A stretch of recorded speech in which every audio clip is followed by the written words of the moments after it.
welcome. It's episode 1 of Itspridestined the podcast. Check me out. Here I am. It was a long time coming. So, Itspridestined the podcast is going to be a podcast about all things love, Black, and mental wealth. And we're going to get through all of that through, knowledge seeking, encouragement, because encouragement it's one of my gifts. So I love to encourage. And laughter. Lots and lots of laughter, because laughing is legit one of my favorite things to do. It's between that and travel. Travel's a close second, because laughing is free. So I'm Pri. Some people call me Capricia. Some people call me Pri. Some people call me Pri, Prisha, MMG, Pri, Priance, Pri Andretti. I have mad aliases. Most were self-given, but they stuck. So I'm good with it. I'm a Black woman, daughter, sister, friend, encourager. I think I'm hilarious. Like, I don't know too many people that I think are more funny than me. But, everybody's entitled to their opinion. But I'm hilarious, like I said. I'm a striver, a thriver, a mistake maker. I try to be transparent, and that's definitely what I want to do on this show. I want to be open, no frauding, just, giving you what it is. But like I said, I try to be transparent. I try to be responsible. Adulting is, I'm growing. I'm learning. I didn't ask for adulthood, so I'm still navigating. I'm just fresh out of trying to rebel against adulting, but I realized that I'm not rebelling against anyone but myself, so I've embraced it, and I'm getting better, I guess. Doing my best at this adulting stuff. I'm growing every single day. And I'm intentionally trying to be the best version of me. You got to be intentional about it. You can't just sit and wait for it to happen, or it won't happen. You have to be intentional about who you want to be and how you're going to get there. I really apologize to everyone that's been patiently waiting on this show. I know it was originally supposed to come out in February, then it was March, and here we are, finally. And I have to be honest, it was really rough, because I had some technical issues, then I had personal issues, and it was just issues. And I admit that I was feeling like super defeated after I lost my first edit. And it got to a point where I was like, well, maybe I'm just not even supposed to do it. Maybe this is not what I'm supposed to be doing right now. And I had to take some time and decide if I was going to re-record, if I was even going to do the show. But eventually, I got myself together, got out of my head, got out of my way, didn't succumb to the self-doubt. And here I am. And I'm thankful for all the people that listen to my craziness and my ridiculousness and all the issues, and were there supporting me through those. I honestly decided to record again in the middle of Walmart about a few hours ago. I was all day, I was having like a Charlie horse in my foot. There was like this crazy Charlie horse, and it was like a mix between a Charlie horse, and then I kept having like these crazy like spasms and like pain shooting back and forth, like up and down my foot. And I didn't know what the heck was going on.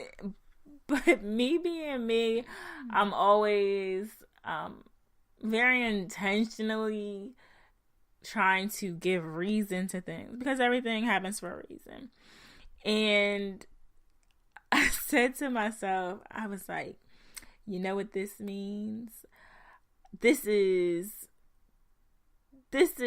telling you that moving forward isn't always comfortable, isn't always fun, isn't always glamorous. Sometimes it's going to be a pain. Sometimes it's going to be a spasm. Sometimes it's going to be a Charlie horse. It's going to be uncomfortable and it's going to hurt moving forward and taking steps. Ain't that deep? So after telling myself that, I was like, let me go home and record and stop playing these games. Trusting the process is hard sometimes. I live in Philly, so every day you see a billboard or a t-shirt or something that tells you to trust the process, because that's what Philly is all about right now, is trusting the process. But trusting the process is hard sometimes. It's very difficult to blindly trust things if you don't see something tangible, or you can't feel it, or you can't hear it, or you can't see it. It's hard to, just trust that it's going to work. I mean, that's where faith comes in. Faith is the absence of fear, and sometimes it's hard to not be scared. Yes, I'm faithful. Yes, I love the Lord. Yes, I trust everything that He has for my life. But still, trusting the things that aren't seen is hard sometimes. And anybody that says that they just walk in faith without ever having any type of doubt, not even a shadow of it, I don't believe you. So yeah, my little foot situation today kind of helped me get back in the swing of trusting the process of my show, of my podcast. I put in so much work. I've put in months of work, and it's just like, why would you work so hard on this and then just give up or not even try? That's not even me. It's not even me.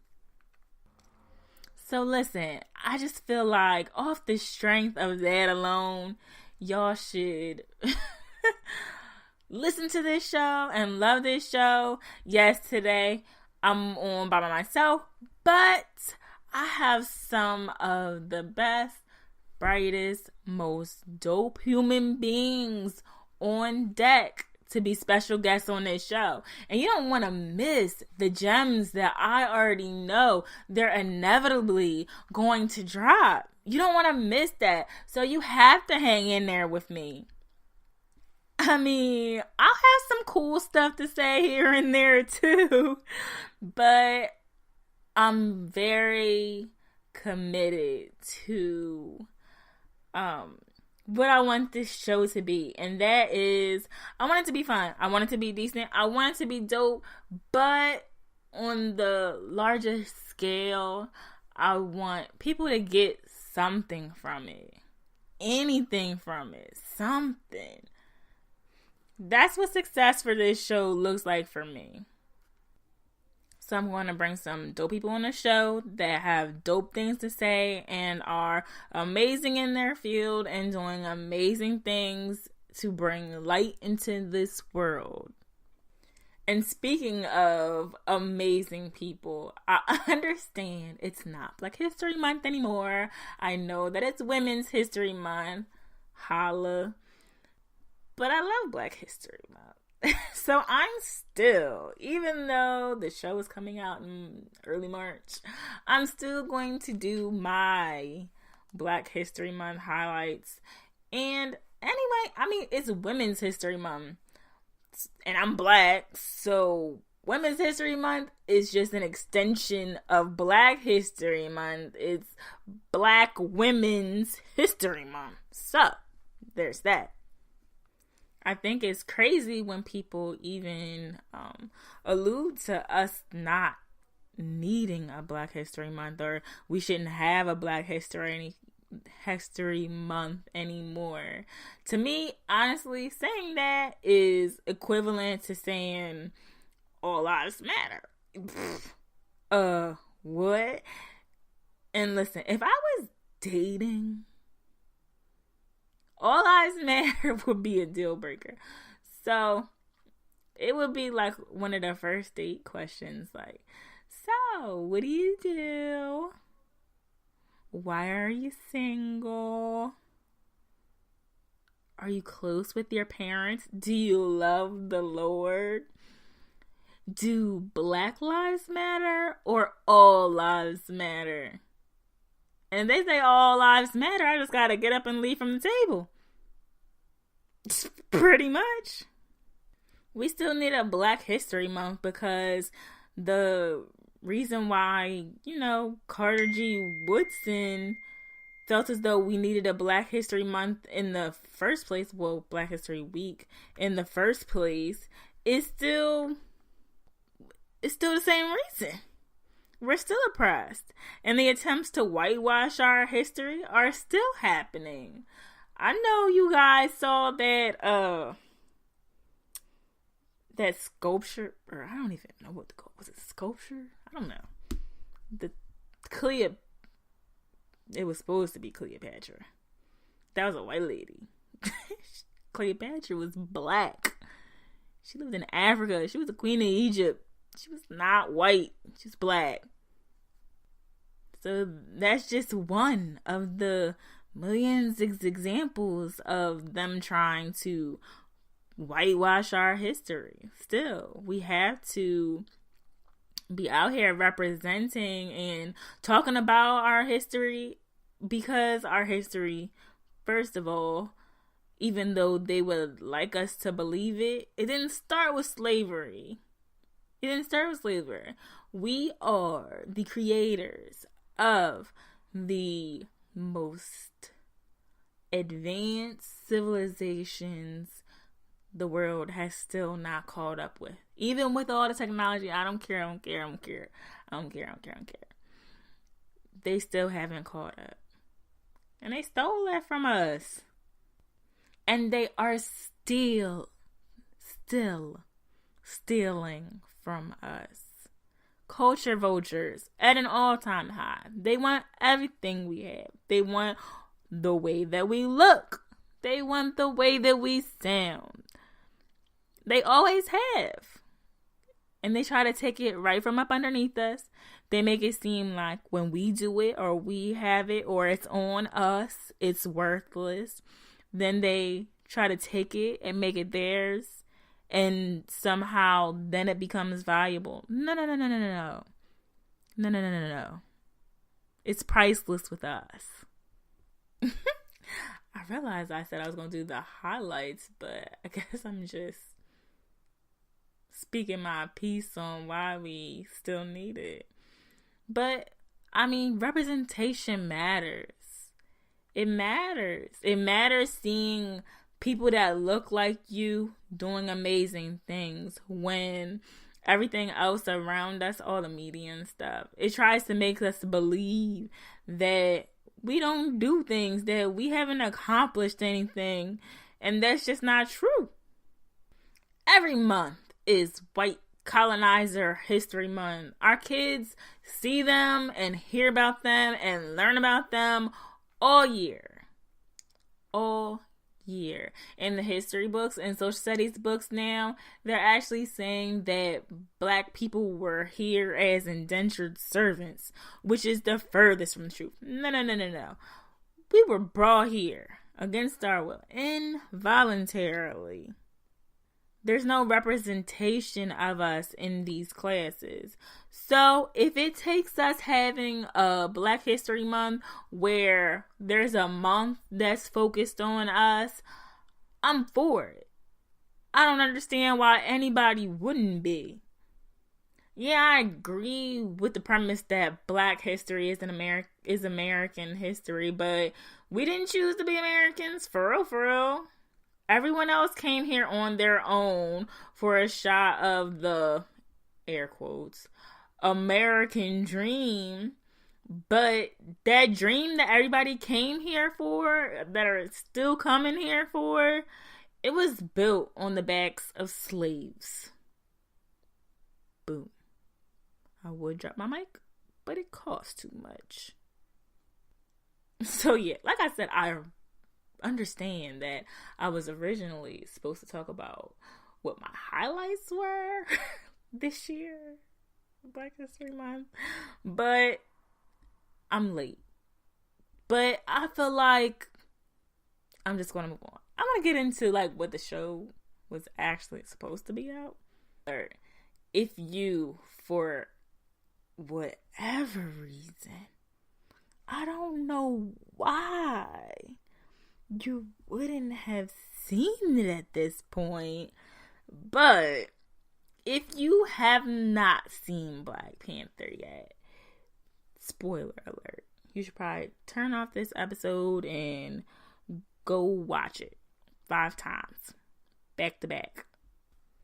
I realized that at this point, it's been talked about ad nauseum.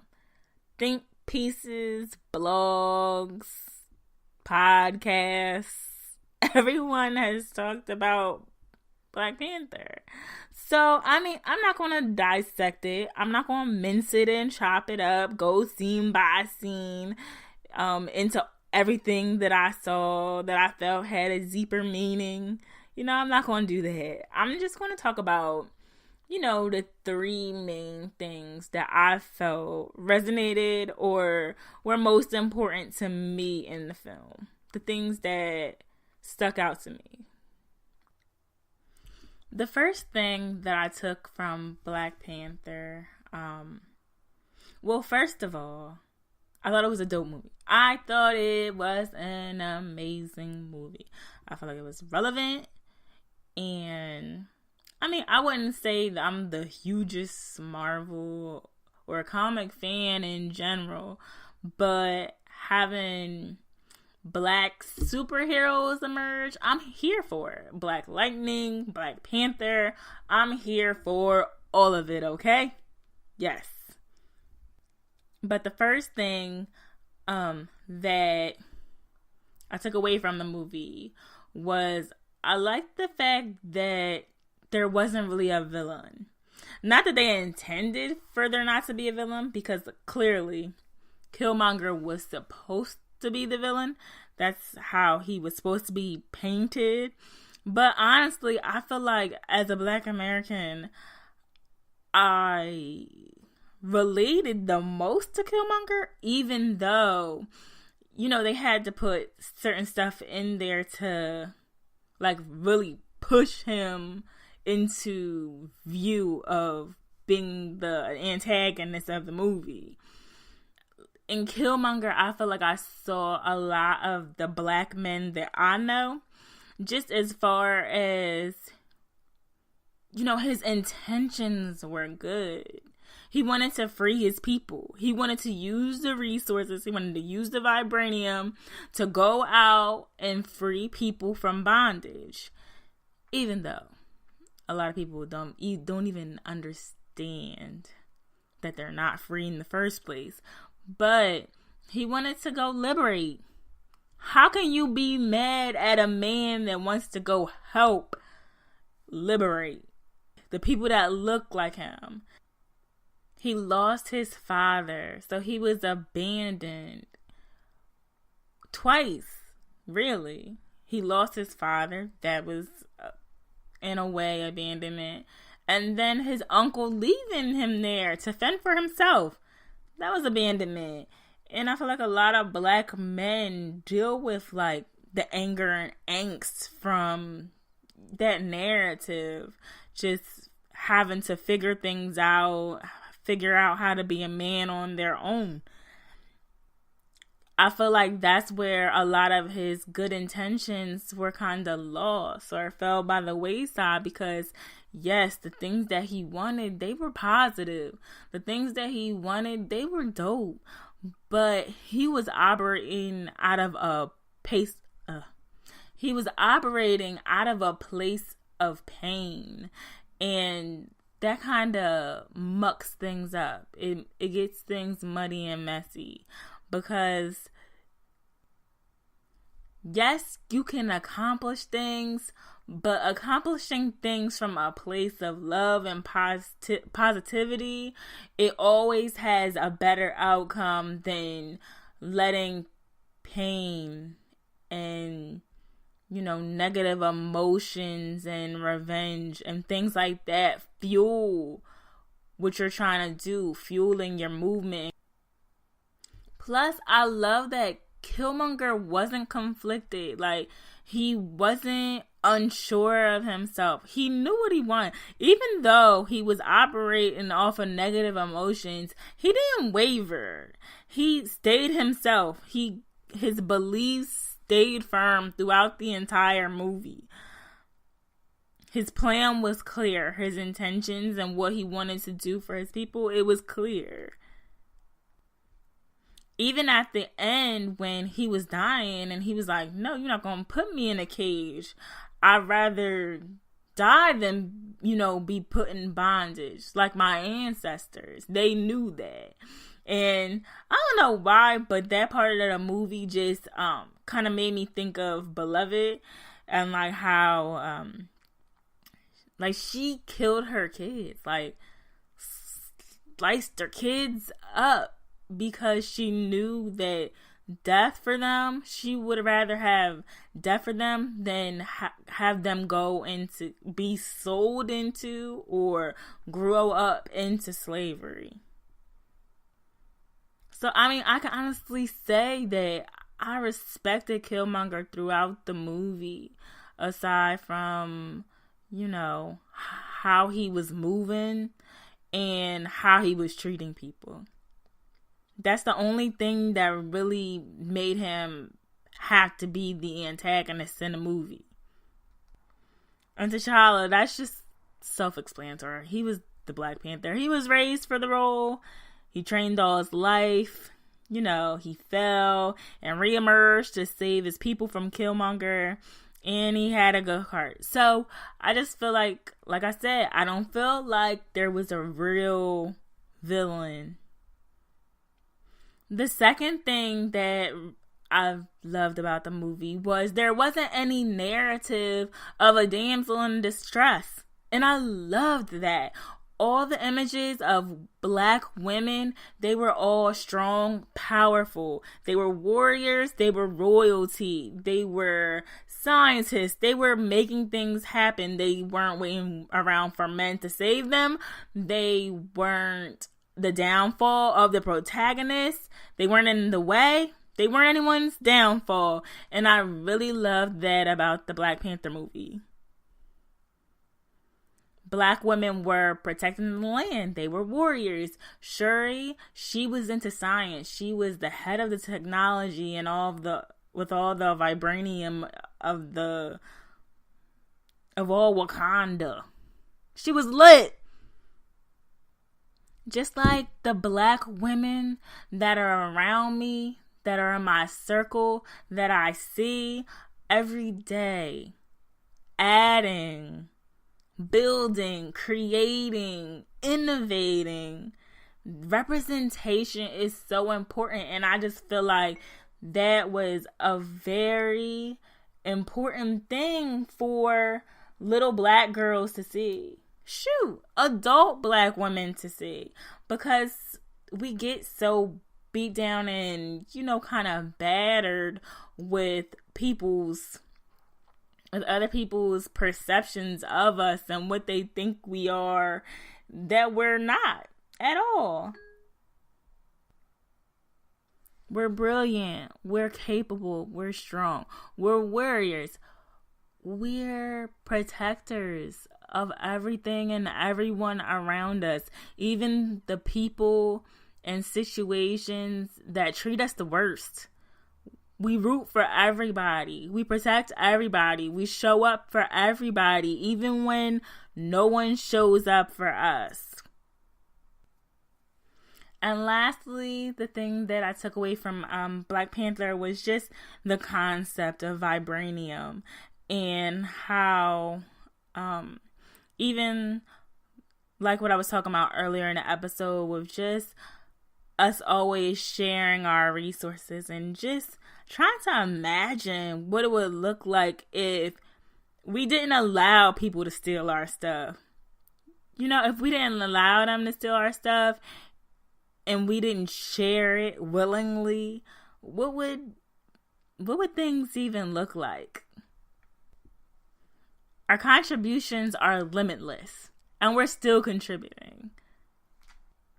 We're constantly building, we're constantly growing, we're constantly giving.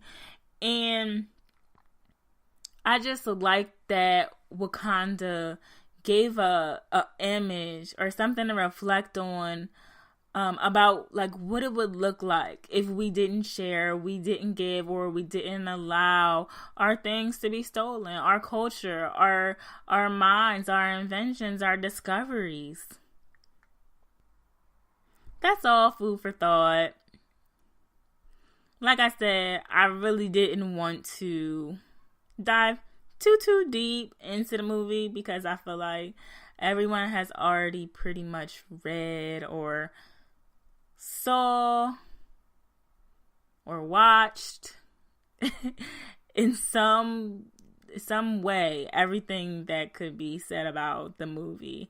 And I hope everyone has gone to see it. At this point, it's reached $1 billion in sales, which I think is amazing. And I definitely encourage everyone to also go out and support A Wrinkle in Time and support all Black owned businesses and all Black endeavors or any type of movement that you believe in, that you can get behind it, especially if the people look like you. And even if you don't have the best experience, instead of bashing them or making a Facebook post or throwing it on your Insta Snap, have a conversation. Communication goes a long way. Let them know how your experience was, what you didn't necessarily like, what they could possibly do better in a constructive way.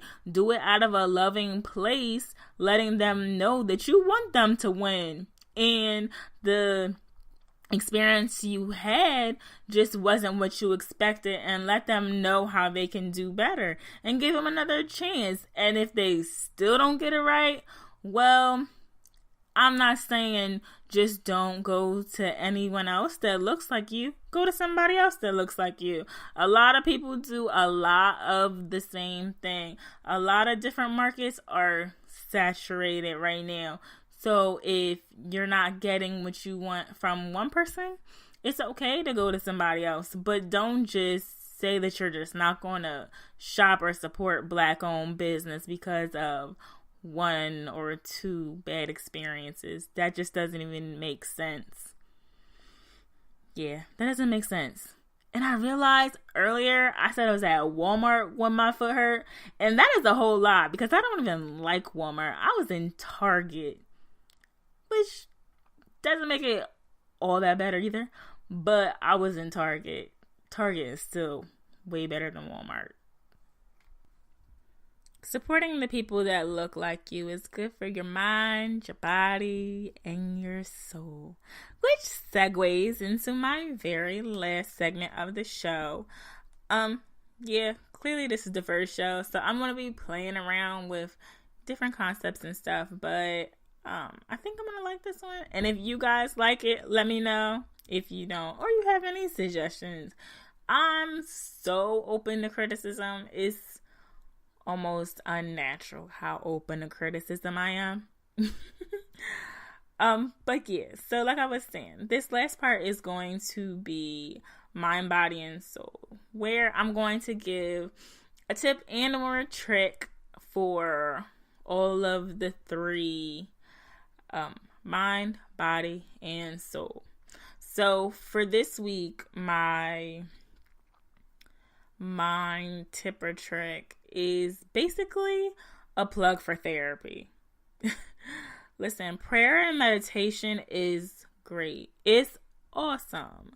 But sometimes you need something more, and there's nothing wrong with that. It doesn't mean there's anything wrong with you.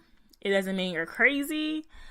It means that you understand that your mental health is as important as your physical health. If you had a cut on your arm and blood was gushing out, you would get medical attention. If you can tell that something's not all the way there, or you're feeling a little off mentally, you should go get some attention. Or even if there's not anything wrong, you can go get therapy to learn coping mechanisms and different, techniques to keep everything good. So when you are tested, or when you are faced with a situation that in any other, whatever, it would shake you up, you'll have those techniques already in the bag to pull them out and use them and keep your day moving without one little incident completely ruining your day. Even if you feel like you don't want to go to traditional therapy, there are now apps you can use. There are therapy sessions you can get through text messages. There are really dope meditation apps you can use. One that I just signed up for is called Headspace. I'll let you guys know how I like it. I just started it. It seems really, really cool. I think I'm going to like it a lot, but I haven't had it long enough to really plug it. But you could try it out. It's called Headspace. So for my body tip, trick, I'm working on my Queen of Wakanda body right now for my vacation I got coming up in May. I know how difficult it can be to stay consistent in the gym. I know that sometimes it'll take you a few times to get consistent. And I know sometimes we only stay consistent when we have something coming up, and we shouldn't be. We should be working on our health and fitness all year. But I know when I take a while off and then I go back, sometimes I'm a little confused. And I don't know where really to start or what to do. And having a trainer is super dope. But sometimes we can't necessarily afford them, or we haven't been able to really build it in our schedule to how we need it to be. And you don't really want to waste anyone's time, and you don't want to waste your own. So what I've done to kind of kickstart myself is I've been using Pinterest. Actually, I've been using Pinterest. I have a full fitness board, and it has different circuits and exercises, and it's been extremely helpful because it has different posts that curtail to different parts of your body. Because even if you only have one part of your body that you really want to work on, you still shouldn't neglect the rest of it. You need to do full body workouts. It just makes sense. I'll actually post some of the workouts on my IG so you guys can see. And I know a really good personal trainer, so I'm going to reach out to her and see if I can get her on the show sometime soon. So look out for that. So it'll be instead of a body tip and trick, it'll be a whole body show. And then for the soul, I always have to plug my Bible app because I really love it. I really love my Bible app because I can always go on there and find a reading plan. And the reading plans, they're themed. So whatever I'm going through or however I'm feeling or whatever I need, I can always go and find a Bible plan that's going to satisfy me and completely satiate me and get me back to whatever that is. And even if it's not like something's wrong, it definitely fills me. It nourishes my soul for sure. Other than the Bible app, which I will also post on the show's IG page, I really love, it's another podcast, Oprah's Super Soul Conversations. Listen, I don't even know what to say about it. It's just really great. So I would suggest checking that out. Definitely. Even the episodes that I thought I wasn't going to get anything from, that I couldn't relate to the person that she was speaking to, that they couldn't possibly have anything to say that would enrich my life in any kind of way, those were the ones that I would get something from. And it surprised me, but that just goes to show that you can really get something from anywhere if you pay attention and listen and you're open to actually receiving it. So wow, look at that. Episode 1 finished. I did it. Oh gosh. Oh man, if y'all knew, gosh, right now I feel good. Well, I'll be better once I edit and don't lose it and actually post it. But so this is episode 1. Definitely go follow the podcast. The IG name is at ITSPRIDESTINED